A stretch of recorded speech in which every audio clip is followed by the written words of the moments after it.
Présenter le CLN GS Puma 35D, qui est un broyeur capable de prendre du 15 cm de diamètre en branche et avec un moteur diesel Kubota de 35 chevaux.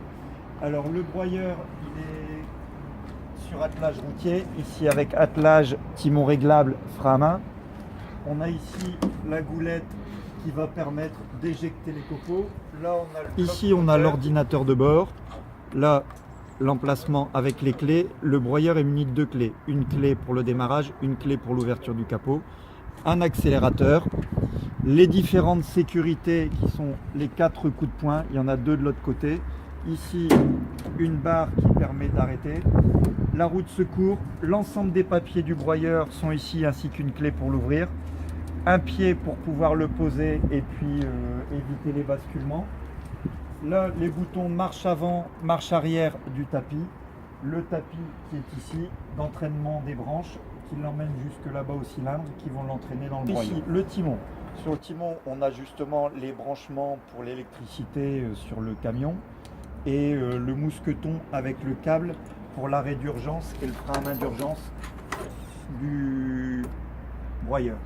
Le frein à main, il est mis ici. Dès que le broyeur est mis en position, on le met obligatoirement pour éviter qu'il se déplace lors du travail. Il y a un réglage du timon ici. Pour le régler, on enlève la goupille, on tourne. Un deuxième ici, on enlève la goupille, on tourne. Ça permet de monter l'attelage et de l'orienter afin que lorsque l'on tracte, le plateau soit toujours horizontal par rapport au camion. Ici, enfin, la roue jockey qui monte, qui descend, et si elle ne descend pas assez bas, on peut dévisser ici pour la remonter, la redescendre. Lorsqu'on le met en place, il y a ici, pour travailler, un pied réglable. Le pied, il faut le mettre tout simplement pour éviter des basculements lorsque l'on passe des grosses branches.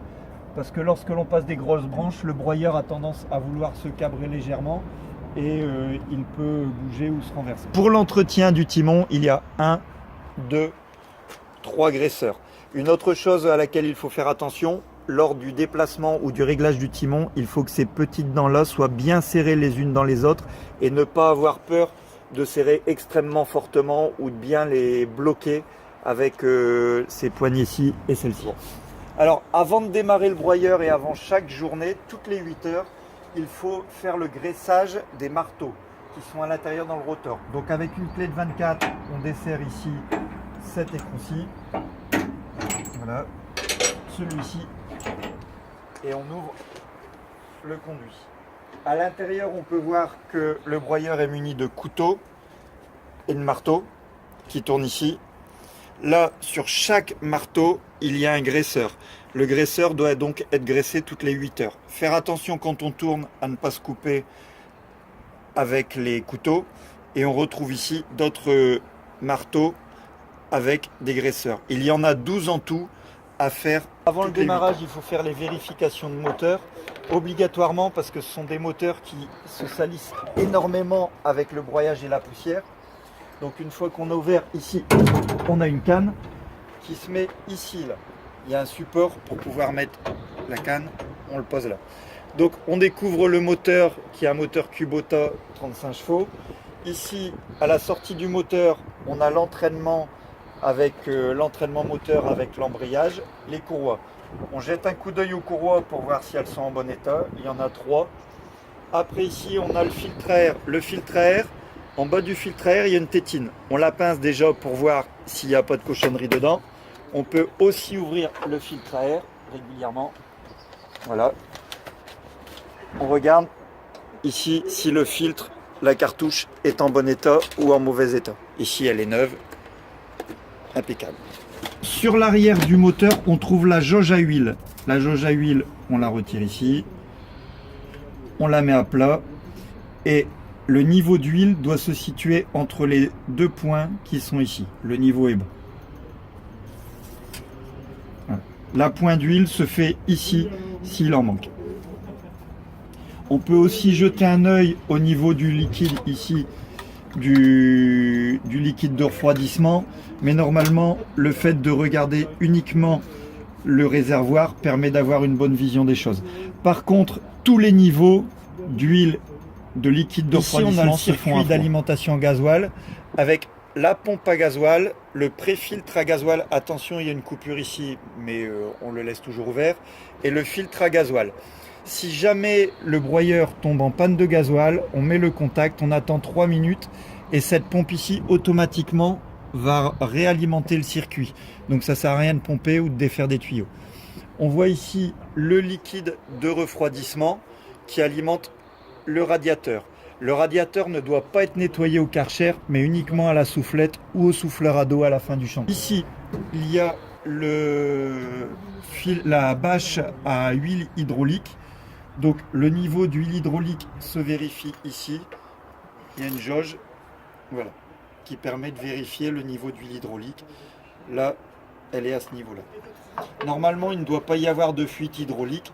De toute façon, avant chaque démarrage, on vérifie l'état général des moteurs et en dessous du broyeur pour voir s'il n'y a pas de tache d'huile ou d'eau ou de perte de liquide. Pour la fermeture du capot moteur, on enlève ici la barre, on va réaccrocher là-haut. Voilà. Et faire attention, ici il y a 1 ou 2 cônes qui doivent se poser ici dans les réceptacles 1 et 2.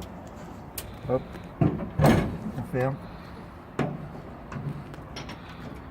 Au niveau des graisseurs, toutes les 8 heures, il y a 1, 2, 3, 4 graisseurs à faire sur la partie droite du broyeur. Puis, sur la partie gauche, il y en a un ici au symbole graisseur et un deuxième ici de graisseur.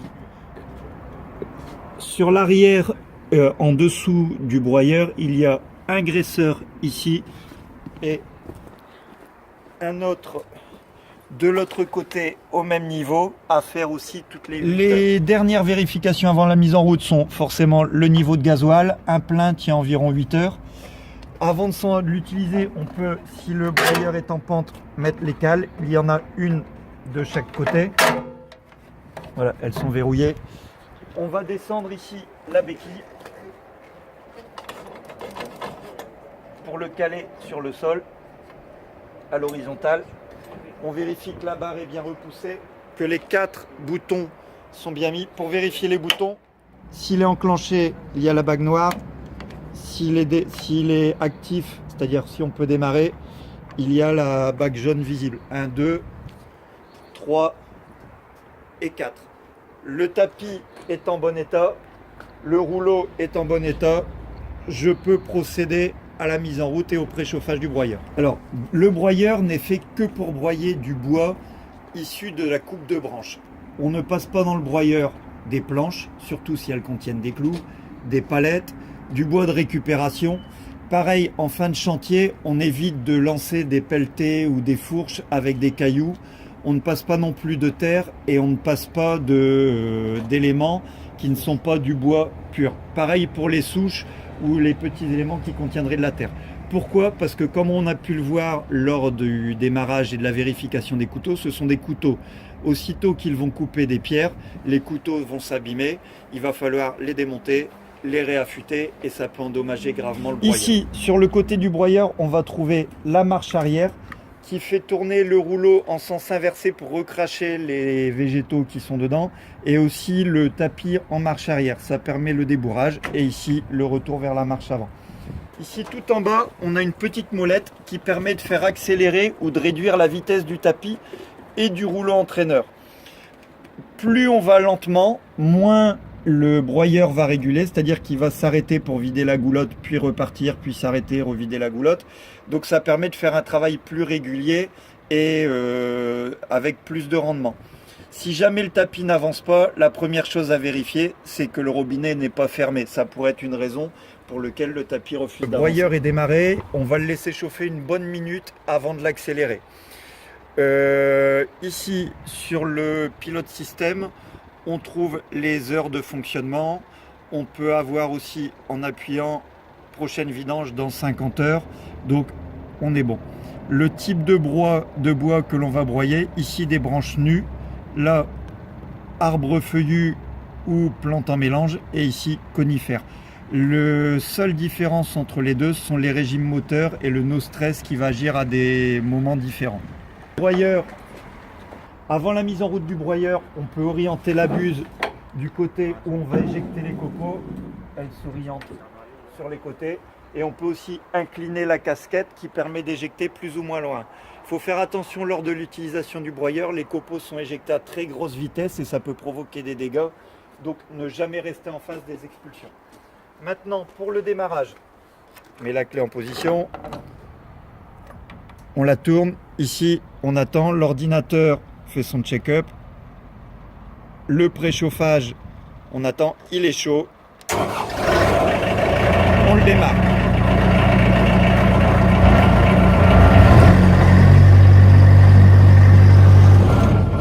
Voilà, ici le broyeur s'est arrêté parce que j'ai accéléré doucement. En accélérant doucement, le broyeur va détecter une erreur de glissement de courroie. Pour éviter cela, à chaque fois qu'on démarre après le préchauffage d'1 minute, on accélère d'un coup franc et ça va éviter cette erreur. C'est bon ?